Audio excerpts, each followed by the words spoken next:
of the United States of America and to the republic for which it stands, one nation, under God, indivisible, with liberty and justice for all. Thank you.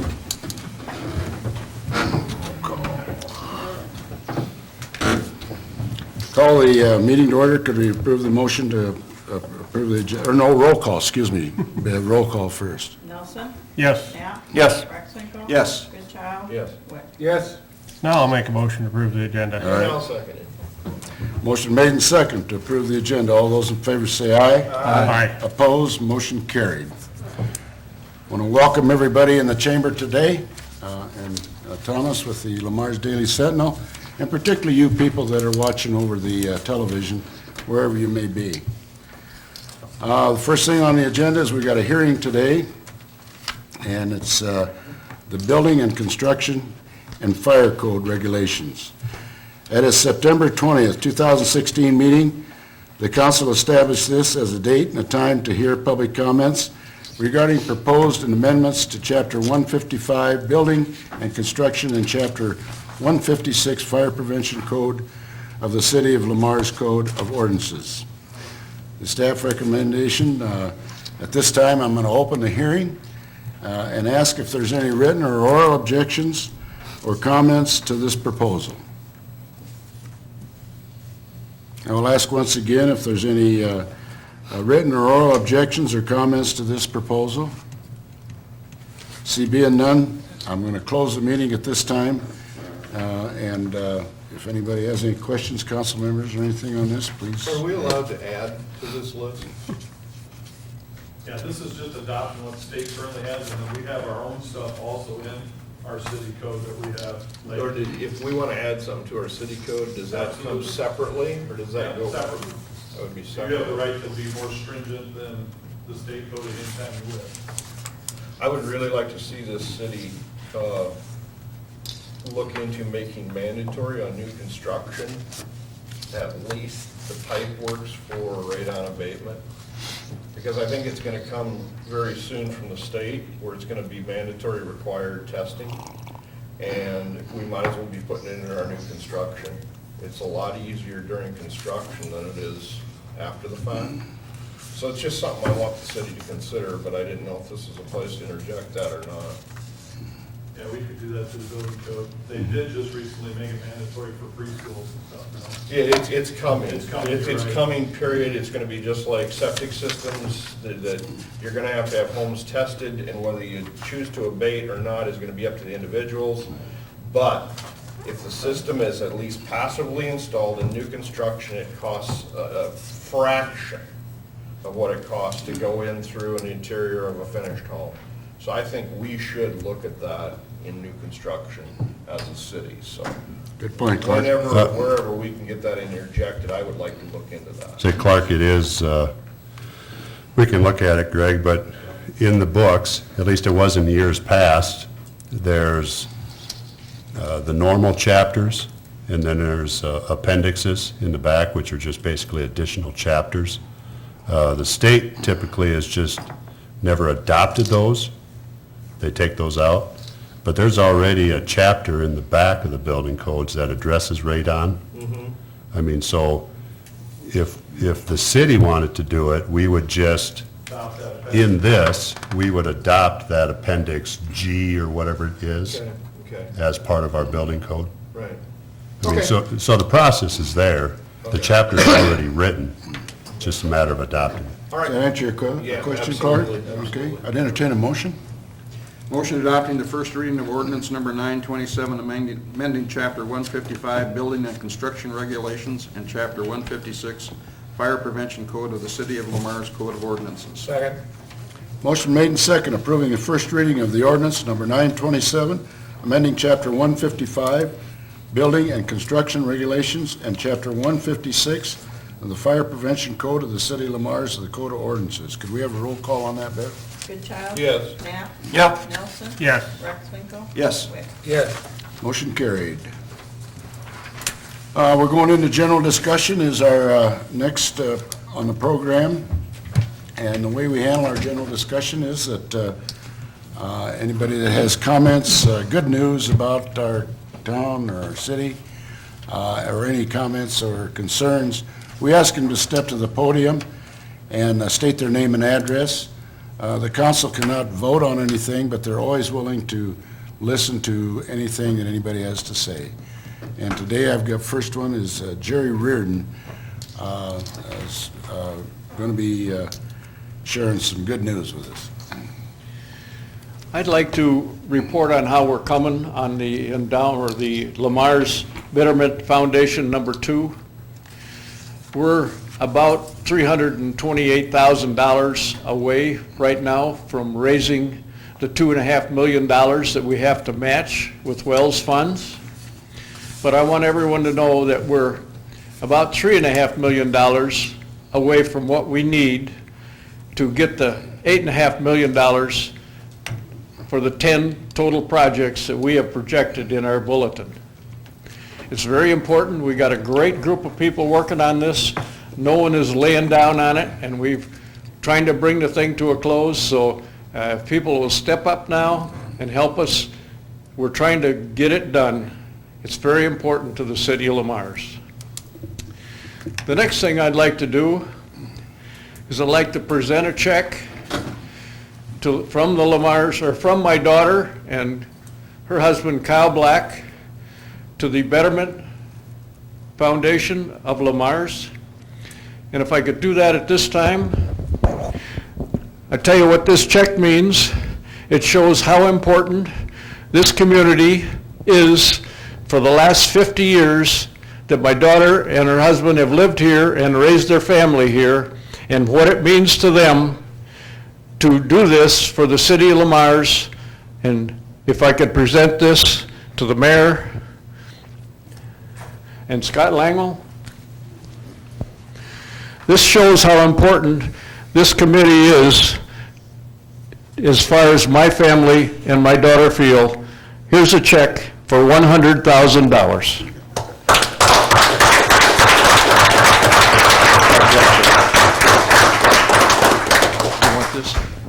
Jerry, thank you very kindly. This is a great tribute to the city of Lamar's. I want you to know that, and I know you and I have personally talked many times of how a great city we have here. Couldn't be better. And we've both been here a good number of years, and what we're doing and what we're doing in the future. And I know your family over the years has been very, very good to this town. Thank you so much. Jerry's the vice chairman, by the way, of the Lamar's Area Betterment Foundation, and give a report on that. Thank you again.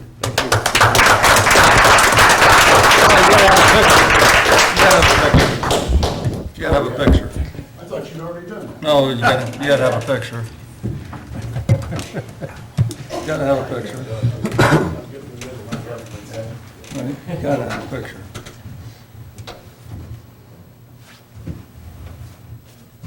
We all got the code, or got the message. I know, I noticed that up there, it was all blue on the screen.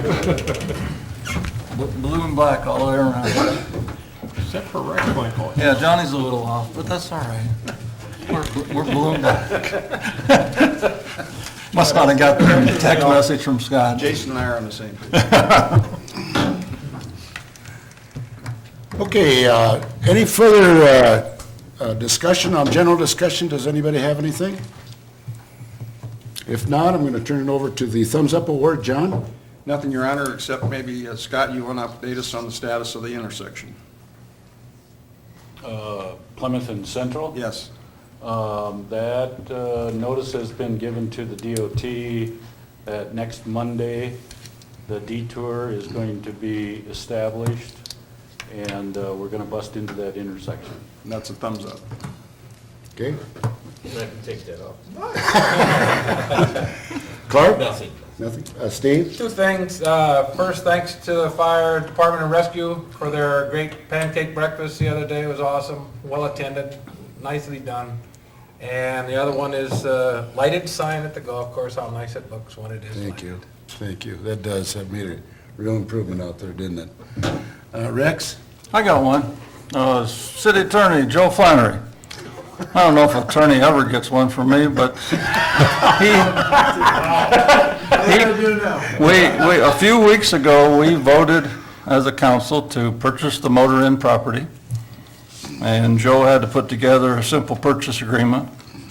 We found out there was at least a dozen or more parcels, deeds, plats, whatever you want to call them. We had to get quick claim deeds, we had to get adjustments, we had to get survey lines, we had to figure out a bunch of things.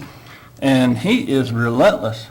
He got after those attorneys on the other side like no tomorrow, kept the city's best interest at hand, which he always does, but I saw it firsthand, and I thought he did a tremendous job. Got it all done. By the way, Joe has a tendency to lead a dull life, and I notice when Jerry mentions his name, boy, his eye come right over. That's what I got. Ken? Nothing new from the war zone. Okay. Okay, moving on to the consent items. Today, we've got 3. All items listed under the consent agenda will be enacted by one motion. There'll be no separate discussions on these items unless a request is made prior to the time the council votes on the motion. Today, we have 3. Approval of the September 20th, 2016 regular meeting minutes. Number 2 is a list of bills for the period ending of 9/30/16. And number 3 is a renewal of the liquor license, La Fiesta Shara. Does anybody want to have any comment from the council on these before we vote? Motion to approve consent items 1 through 3. Second. Motion made to approve the consent items 1 through 3. All those in favor say aye. Aye. Opposed? Motion carried. Moving on to the action items. Western Iowa Tech Community College 50th anniversary. Attached is a resolution from the Lamar City Council recognizing Western Iowa Tech's relationship with the community and industries over the past 50 years, providing educational opportunities and partnering in the development of a strong workforce. And today we're honored to have the president of Western Iowa College, Mr. Terry Morrell. And Terry, would you say a few words about the Western Iowa Tech? Sure. I'm an academic administrator, so I don't have much to say, but I can always say quite a few words. First of all, thank you for having me here today, this afternoon. I've been at the college now for 9 years, 5 years, the last 5 years as president, and today, this year, we're celebrating our 50th anniversary of the college. So we're very happy about being able to celebrate that occasion and all the work that we've done within our communities over the last 50 years. We started off with 230 students 50 years ago, and we've got a little over 6,000 students today. Wow. We started off with our location in Sioux City, and now we're in 6 different locations across our 6-county region, and we're very proud of the location that we have here in Lamar's. It was a different concept for us, the building that we currently have here. All of our other locations, the primary focus is the credit class instruction that goes on, so what people normally think of when they think of colleges. Actually, for Western Iowa Tech, we have 6,000 students in our credit enrollment program, but we have well over 20,000 students in our workforce enrollment. And so we work with a number of area businesses to try to help them upskill their labor force so that they can compete internationally and compete in the 21st century. The facility that we have here is the first facility, really the only facility, its primary focus is on the workforce development side. So normally what we would have to do in our other facilities is we run our classes, and then when we have time that's available, when classes aren't in session, then we can have our businesses in and we can try to do the training that they need. Here in our Lamar Center, we've actually flipped that, and that the focus of the center is to work with our area businesses, and then if we're finding over time that there are certain times that aren't being used, then we might look at those to run classes. We're really right now focusing in with the high school in a number of the different career academies that we've got with them, and I know that I don't think it's 100% done, but we're extremely excited about the possibility of creating an electrical mechanical career academy program at our location, where we can bring students to that who can learn the basics of electrical, the basics of mechanical, so that they're ready to work with a multiple of the area employers, and that happens to be an area that they have a significant amount of need. So again, I could go on forever, but if you have any questions, I'd certainly love to try to address those. Terry, do you feel the workforce program that you got going, results-wise, I know it's a big issue for everybody, all of our industries, particularly here in town, and not only here, but Sioux City. Does it look like it's making progress? How much time do you have? In your opinion, no, just Well, there's a number of things, I think, when we take a look at workforce, and certainly I've got one perspective from the education side, and I know there's some business folks here, and I know they've got certain things that they look at. I think, obviously, our economy is going extremely well, from my understanding, everywhere except ag. And that I think the unemployment in Plymouth County is 2.9%. And I guess some of the issues that we're seeing is because of the strong need for a workforce, you're seeing more students go directly into the workforce rather than coming in and getting their education. And I think that, from my perspective, obviously that's a good thing because the businesses need those students, but a long-term concern becomes if they're going right out of high school into the workforce, they remain at that low-skilled level unless they're able to get a lot of training with their current employer. And I think that's one of the things really that we're looking at trying to address. If students go right into the workforce, how can we work with those businesses to try to upskill those workers and or have evening classes, weekend classes, online classes so that those students can do that. Because the thing I guess that we're learning is when we take a look at the demographics of our area, even though across the 6-county area that we're at, our general population stays the same, actually the working age population starts to decrease. And the worker shortage that we have today will probably be worse 10 years from now. And so the key is, how do we take advantage of every potential worker that we have so that our employers have the workforce that they need? very well analyzed. And that's what we're trying to do. Thank you very much. Yeah. Yeah, Scott. Terry, I know you've got a working relationship with Corey Menken, and could you share with us maybe some of the issues that you're helping Siouxland Initiative and Siouxland Chamber of Commerce deal with the whole workforce issue? Yeah, I know Corey's been doing a number of research, and I don't know if you all know who Corey Menken is. He's a workforce solutions coordinator with the Chamber in Sioux City, the Siouxland Chamber. I think the Sioux City Chamber, I think, recognized the workforce issues a few years ago and brought him on as a person to help them analyze and understand that. I think they're working on kind of a 3 or 4 pronged approach on that. Part of that is to try to attract more folks into the communities. I think more at the middle skill level.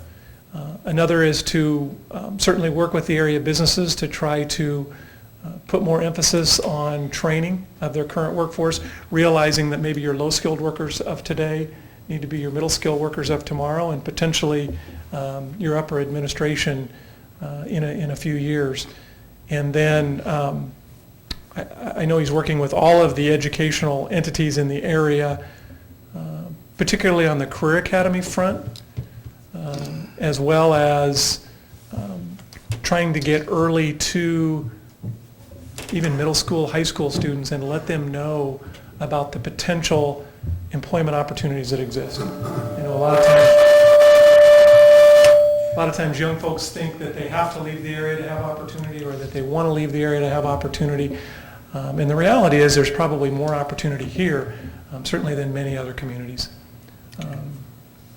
in the area. So I don't know that Corey has completed everything, but a number of initiatives that we're trying to work on with him is internships, to career exposure, as well as what are the training needs of the area. And as well to help us know what are those next programs that we need to start to make sure that our businesses have those skills that they need to be successful. Corey did request funding from City of Lamar's, and the council did authorize that, so we're part of that program. So anything you do to interface with Corey relative to workforce development for our industries would be greatly appreciated. Well, the truth of the matter, and don't tell this too much to Corey, is that our workforce training site is here.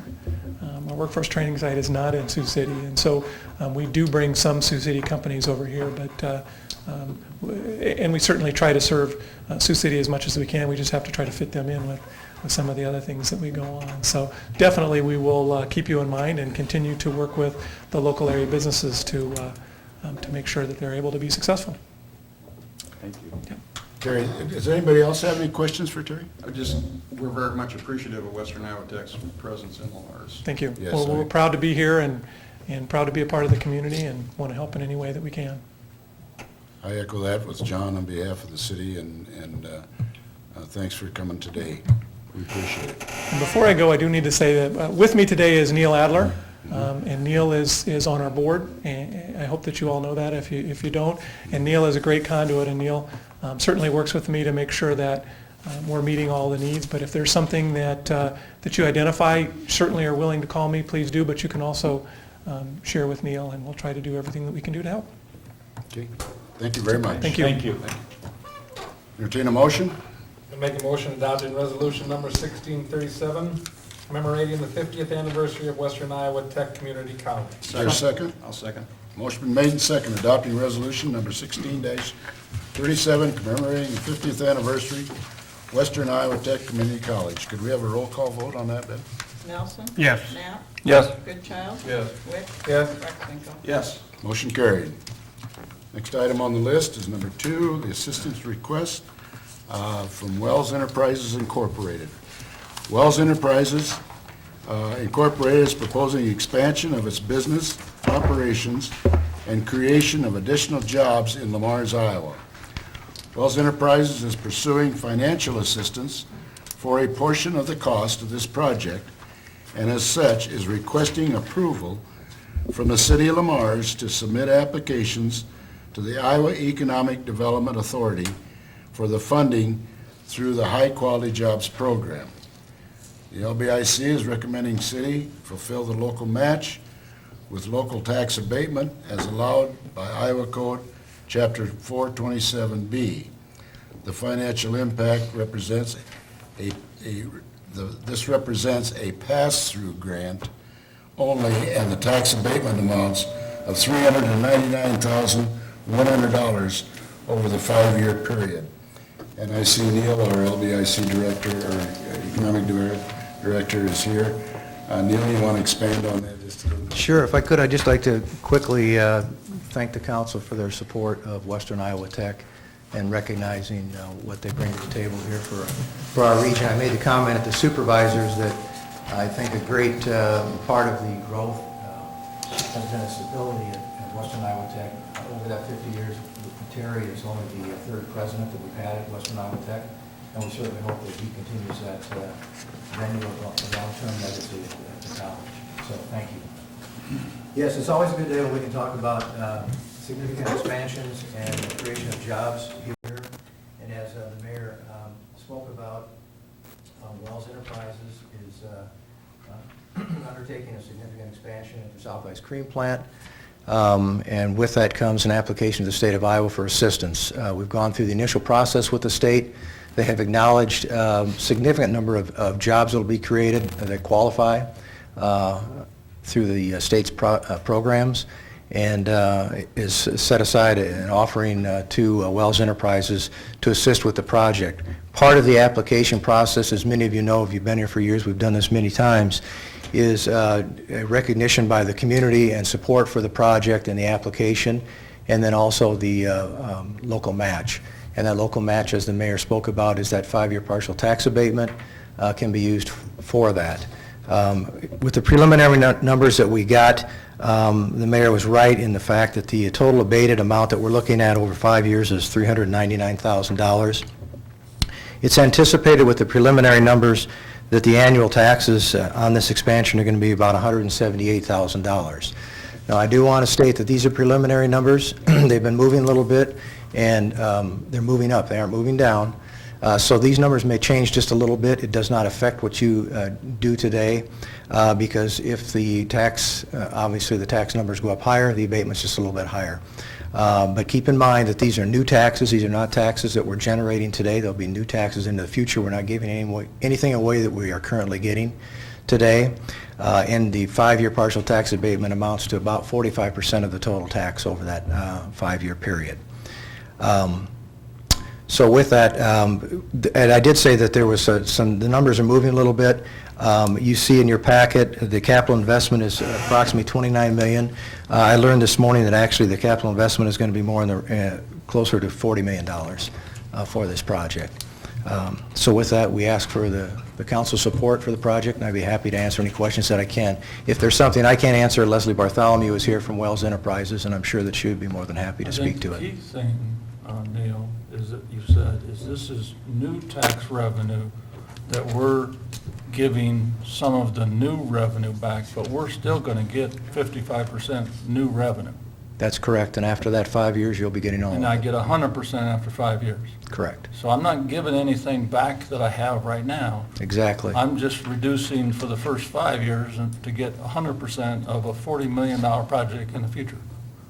Well spoken. Okay, I just wanted to make sure, because that's, we've always had that argument, are we giving away too much or too few and because this says it's a local tax abatement. Well, it's a local tax abatement of increased taxes, Correct. Which is new. which is new. So I think that's key, because very few people hear all those words together. No, that's right, thank you. That $178,000 to $179,000 of property tax is all new tax Yeah. based upon this expansion. Okay. And that abatement is on those new tax dollars. As the mayor read, this is supported by the Iowa statute, that chapter 427B, and so it is authorized by the legislature. You still need to approve it, but it's within the code.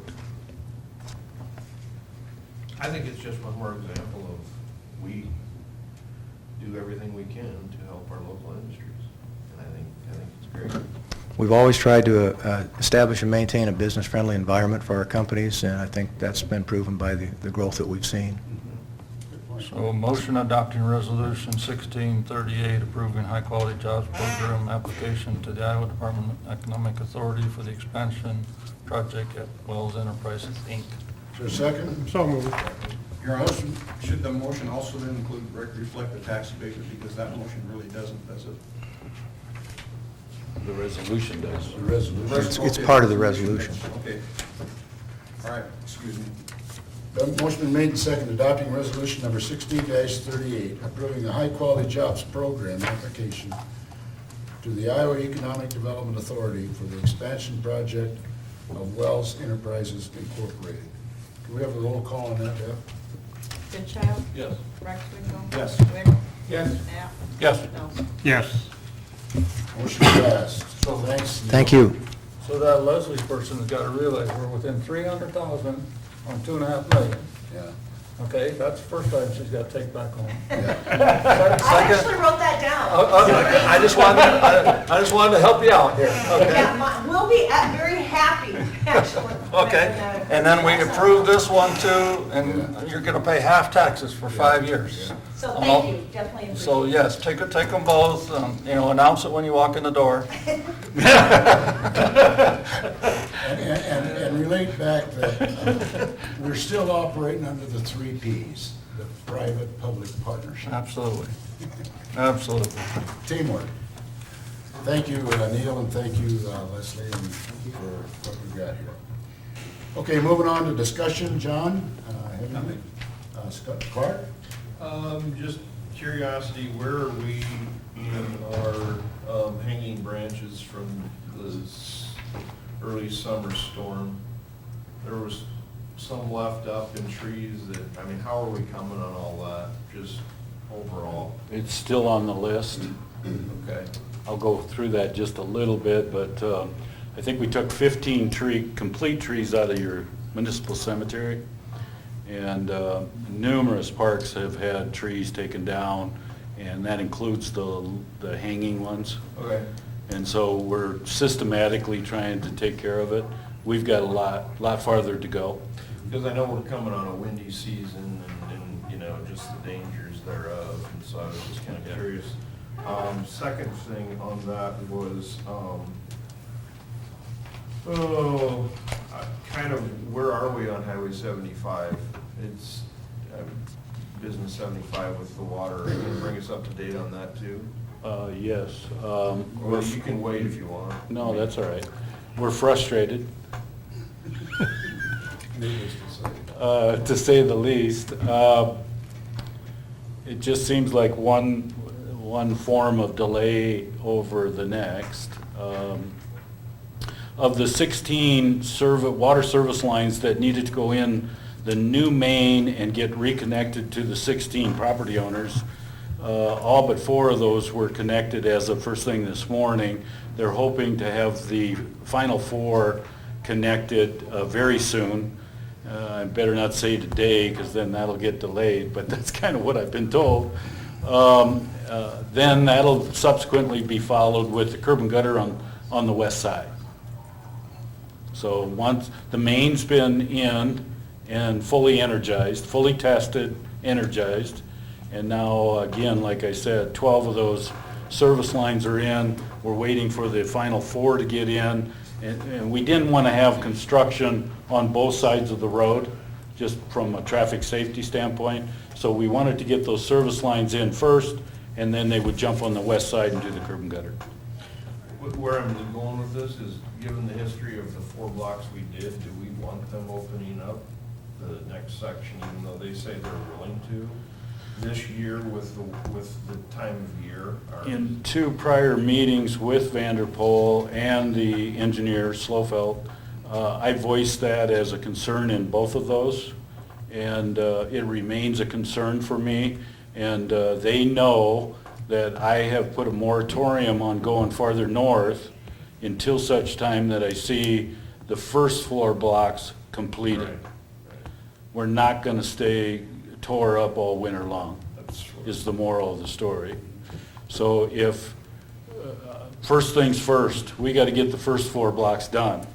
So I've been trying my best to see to it to get that done. Have we done our west leg up Highway 3, from Bob's Corner there?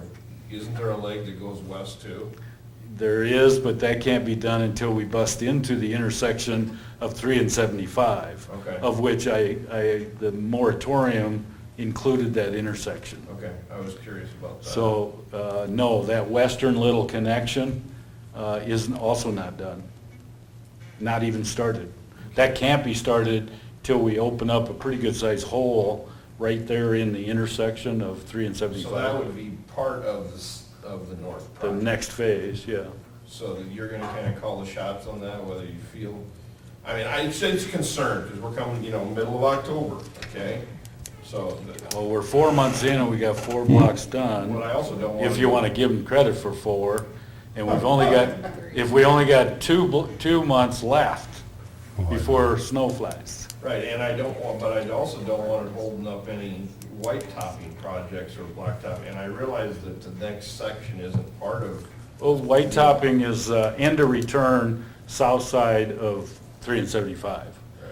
So we get done what they have busted into right now, then that'll also be green light for the white topping project. It's a good thing we didn't get any bids, I think. No, it's a blessing. Yeah, we could get better bids and then we could start afresh next spring. All right. Can I ask one technical question, as long as we're on the subject, and I won't bring it up again? The old main, when they get to that Plymouth Street, will the old main in front of us be deactivated, or will a new main feed what's remaining of the old main going north? Did I say that right? I'm not sure. Any place where we have currently paralleled the old main will be taken out of service completely. Okay. So, but it won't be deactivated going north, especially if we don't pull that trigger going north. Then that'll stay active at this point. I guess I stated a different way, the new main down to Bob's, will it feed the old main for the remainder of the winter, or? No, Okay, it'll be so- deactivated completely. No, and it'll tie into the new main, old main to the north too. The new main will feed into the old main going north yet until that's, Yeah, At the my, current time, my, yes. my concern is I got two fire hydrants out there, and I don't want Shipper to come out and hook up to one of them that's working and one of them that's not. No, the plan is those hydrants will go away, the old main will be deactivated, but at the intersections of Bob's North will still be on, but it's old main. Okay, It'll New be- main south, old main north, until we tear out the north end. okay. And all those old fire hydrants, you won't have two on every corner like we do now, that's my dream, but no. His You're not gonna get your dream on that one. It's paradise for dogs, but, Confusion. Does that answer your question? yes. Then the last one that I had was, do we have a code on unhooked trailers parked on city streets? Yeah, it falls under the same code as vehicles. It's gotta be moved once a day or something. Yeah, every 48 hours. 48. I'm all for leniency a little bit, but there are some that, I've gotten numerous complaints on a couple. I'm not talking construction companies or anything like that, I'm talking where people are just plain parking them on the streets, and And then, I guess that's, typically in the past anyway, that's always been enforced by the police department. So if we get a complaint on it, we Okay. can throw a parking ticket on it and Okay. take it from there. because they are dangerous, I mean. or if you get complaints, just refer them right to our office. I sure will. And just have them call us and let us know where it is, and if, even if possible, if they know whose it is, we'll make sure we contact those folks and get them out of there. I sure will. Okay, good enough, because I've had a couple people, okay, I'm done. Steve? Rex? Well, we're just negative Nancy's up here, so I gotta say, out there at the swimming pond called the pit, we do have rock, sand, stuff going in on the other side every day. Kellen's going back and forth with side dumps every day, morning and night, so that's getting done. We do have action happening at 12th Street Railroad Crossing. I'm not sure if it's a completed action, but it sure looks like construction happening there. So that was two of the three items that we had last time that people were complaining about. So I think we should be given a little incentive that some of this is happening. Everything on that board is happening. Sometimes it doesn't seem like it's happening fast enough. I think that's what we sometimes sit here and hear from the residents, is it's not fast enough. I don't think if they got a house built, that wasn't fast enough. If they got a house remodeled, that wasn't fast enough. It's never been done fast enough for any business or individual, so I just wanted to state that. We are I guess. making progress. Yeah, it's not like we're not trying to do it. We're trying to do all these things, but they all do take time. So Anything else? that's my editorial. No. Just one comment to the pond area out there, because the trucks have been going in and out of there with sand, we need to get the sweeper out there more frequently right at that intersection. My sweetie took a dump there because of the sand coming down that hill. We're forced to the hill to ride the trail, and when you come down there and you're going pretty fast, and then you see a car coming and you try to brake, you just slide on that sand, so be a good area for him to concentrate on a little Hopefully, bit. that's gonna be pretty well done, isn't it? The hole is pretty well filled in. Got a little bit more to go, and they're working on it, well, they were until the rain. Then we're gonna put about a foot over the majority of that has a glassy look, because we're right at the interface with the groundwater table. And so we've got to be at least a foot above that with sand, and then on top of that, we'll be putting dirt. So the mess will continue for a little while longer, but we're coming to a close. So we've achieved our goal. And we now just really need to set it up correctly for a campground. Yep. Really. The pond itself, however, is filled in. You no longer have two ponds, you have one. So that's the good news. Yeah, And duly noted, and we just talked about that this morning, especially with this little drizzle of a rain, it really turns it slick, so Yeah. we'll get the street sweeper out there. On Mahogany also. On Mahogany and Park Lane, Yeah. the whole path that they're hauling. Yeah. Good. we'll get that cleaned up, probably on a daily basis before he goes home each night. That's good. Scott, you want to bring us up to date? Yeah, the first one, starting on the left, working to the right, Business Highway 75 water, Clark asked that, so I've already talked about that. South Pond, we just got done talking about. The original ACC, that's asphaltic cement concrete, done by Knife River. I just want to reiterate that they did 23 blocks in that southwest part of Lamar's. They did 3 parking lots. They paved the balance of the gravel roads at Cemetery.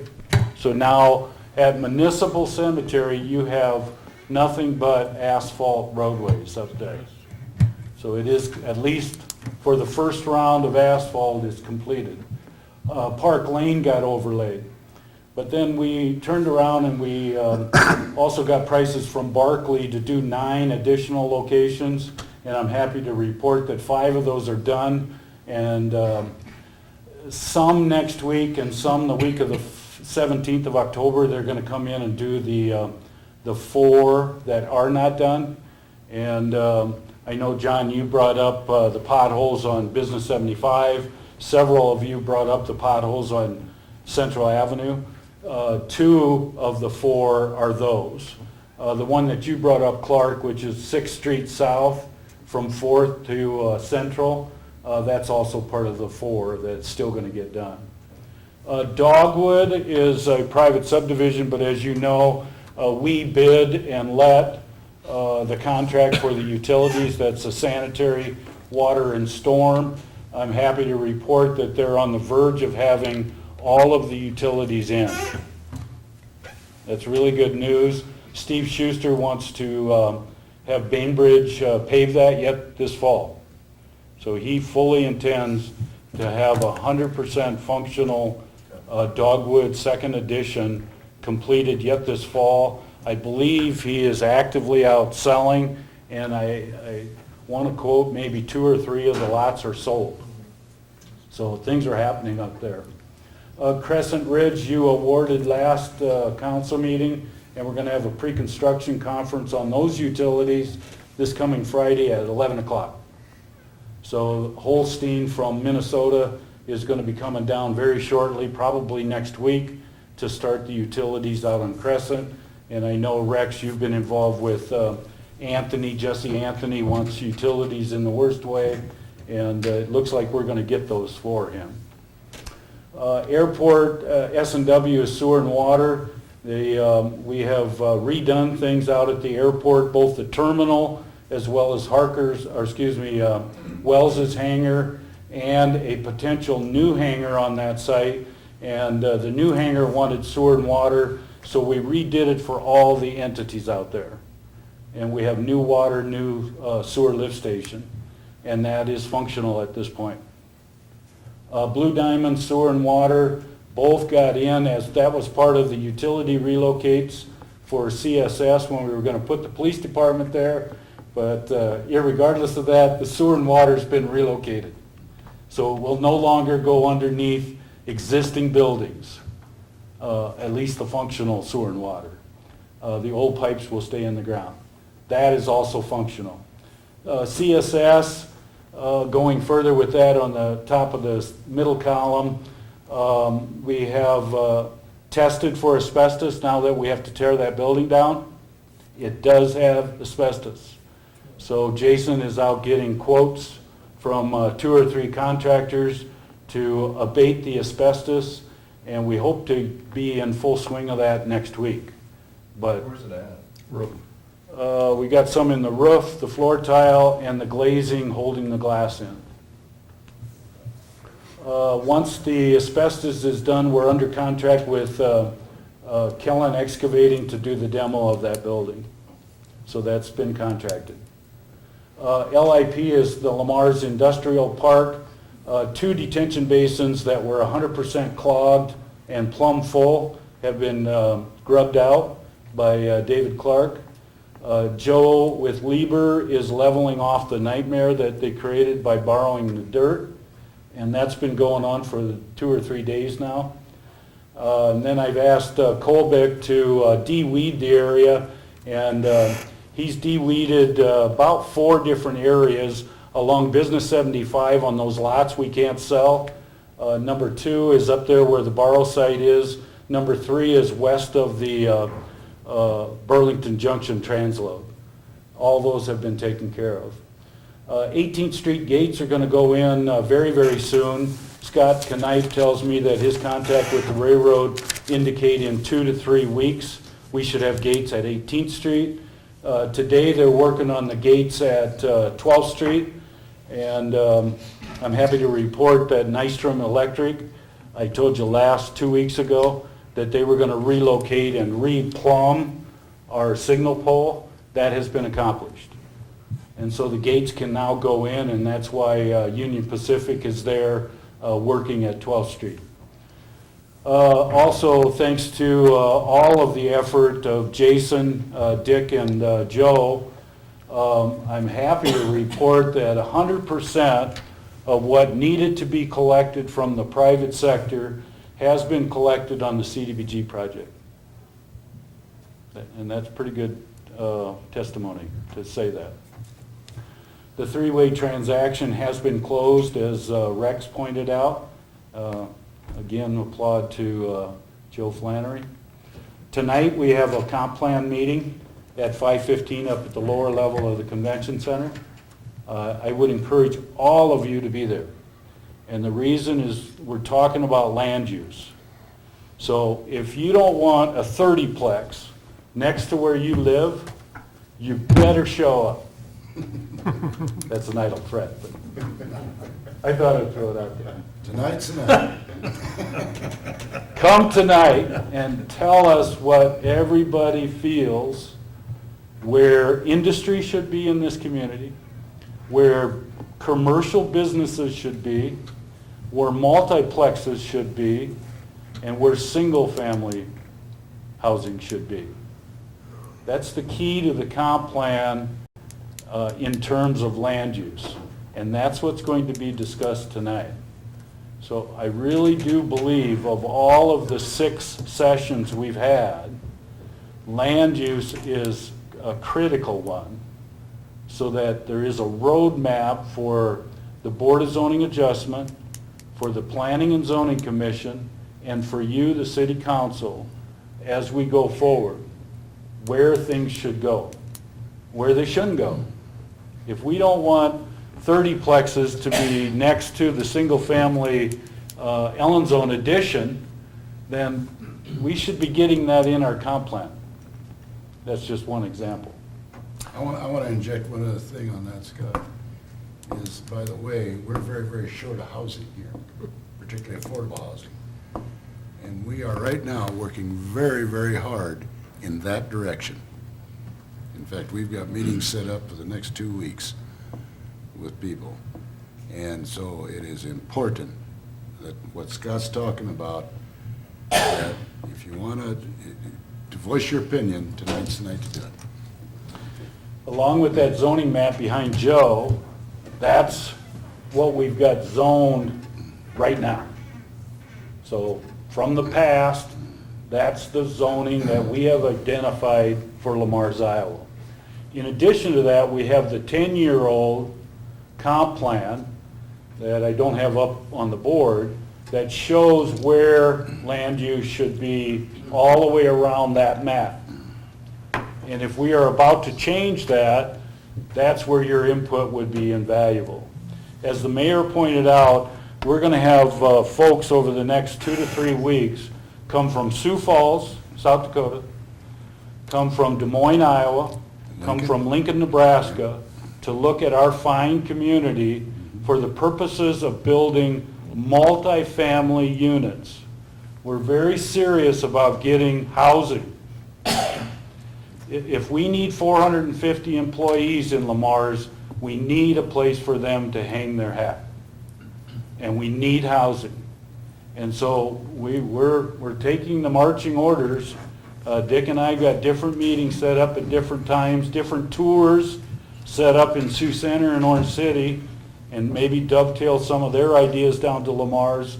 But we're taking this very serious, And so land use couldn't be more current and couldn't be more important right now. Thank you. Going further, the Boy Scouts paper drive has been up on the 400 block of First Avenue Northeast in a small brick building on O'Toole Park. And I have discontinued that recently. And between Dick and Scott Vanderslice and myself, we have created a new site for not only the Boy Scouts, but also for the community at large.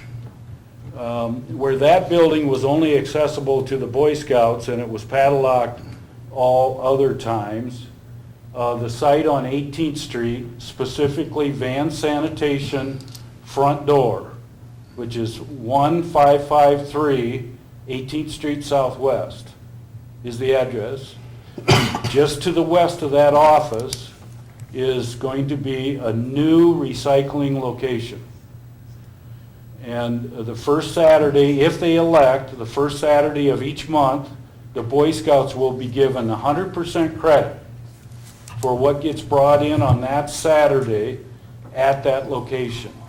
So if you want to support the Boy Scouts, I would ask you to do it down there. And we've got two new, fully newly painted blue roll-offs, one strictly for cardboard and one for paper and newsprint. Scott is going to get one more relocated from the county EMS building, which is up on 3rd Northeast. That's going to be relocated to 18th Street. If you didn't know it was there, that's been there for at least a decade. That's going to get relocated. That's going to be for mixed recycling. So if you're not religious about taking all your newsprint and putting it in a separate location, you can still bring it out to 18th Street and throw it in that container. And finally, he's going to put a roll-off out there because he's had a number of requests for salvaging metal of any kind. If it's ferrous metal or copper, aluminum, all the other kinds of metal, you can bring it out and you'll be able to put it in a roll-off. It'll all be at the same location. There'll be those 4 roll-offs or dumpsters right there. I think it's going to be safer. The kids for 2 decades been up there on O'Toole Park, and if people buzz through there just getting somewhere else, then they would scoot around the lineup of cars, and I'm surprised somebody didn't get hurt already. This site, you pull off and get off of 18th Street for any unloading will be done off the street. So I'm belaboring the point here because there's been a lot of confusion with the Boy Scouts, and I want to make sure that all of you understand what we did. What we didn't do is what we're being accused of, which is that we had discontinued the paper drive. That's false. We relocated it. And I want you guys to understand that so you can tell your constituents. We simply relocated it. Going Scott, further, that whole... Do you want to share with them why? The reason we did it is because your approval of CBP 2, and whether you knew it or not during your approval process, the improvements at O'Toole Park is multifaceted. It's not just the skateboard park that's going to be relocated from 12th Street up to O'Toole, but it's the amenities as well. And part of the amenities is to get rid of the Spotapods and put in a permanent men's and women restroom. That's the reason. That brick building is city-owned, always has been. We're going to turn that into a men's and women's shop restroom. So that's the reason we needed to get that off the paper drive and back into the city's hands. The whole right column, I'll just go through very quickly, but I wanted you to know there was 2 editorials in the paper over the last 2 months, and we've received 3 letters from various people at City Hall. all complaining about the lack of maintenance that the city has not done at these locations, and just a few of them. But we've taken it to heart, and we've cleaned up every one of those locations that I've listed on the board. And credit goes to a whole host of people. Wayne Colbeck did the bottom two. Kellen and the city staff did the cemetery. The plazas are being done by a combination of volunteers and the Schultzes. Same thing with golf at Long Park Lane. The museum, and that credit goes to some volunteers around the log cabin, as well as your public facility staff. Schaefer Park was about 6 volunteers one day, part of the water staff, all of the public works staff, and part of the public facility staff. Foster Park, same way. Westmar Park, credit goes to Dixie Quaker. BMX is your city staff as well as Bike Central. And I should really say Plymouth County Cyclists more than Bike Central. Dog Park by your staff. So I want you to know, so that you can talk to your constituents, we took it serious, some of the complaints. They were valid complaints. And where I knew where the complaint came from, I personally called them and told them that we would take care of it. So we've taken care of those locations. If you know of other locations, bring it to my attention, we'll try to take care of it. That's all I have. I want to add one other thing. Our city administrator was working right alongside of these people, particularly at Schaefer Park. So it proves one thing, and that's teamwork. I also want to share one other thing, and the reason all these are on there is because the complaints that we've had and where we're at, there's 2 things that really helps this town. One is the word communication, and 2 is the word follow-through. And here's an example right here today of what we're doing. Thank you.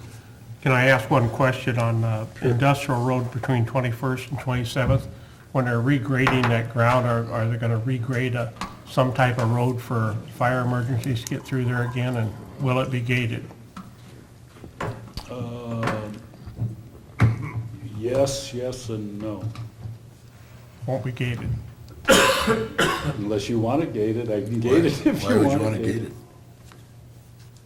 it? It's kind of a haven out there right now. If you look where people peel tires and stuff on 27th Street, so they do have access up in there. Somebody's having fun out there. Yeah, and I don't know, and I don't. that, Kent? By 27th and you want to get out there too. There's Before they pull it off. With 21st Street by Bodine. Oh, okay. If you go straight where there is no road all the way through. Somebody had a lot of fun out there just recently. Yeah. Anyway, that was my question. So they're gonna grade that, so we got fire protection going through there needed. Yes, our intent is to grade from, it's not 21st, it's actually 24th and Excuse me, yeah. Industrial. We're gonna grade from there to the top of the hill where the paving starts on Industrial Road. And we're doing that at the request of, I don't know, Dave, if it came from you or the fire marshal's Fire office? marshal at the new ethanol facility. Because they wanted to see a second means of entry to get to the ethanol.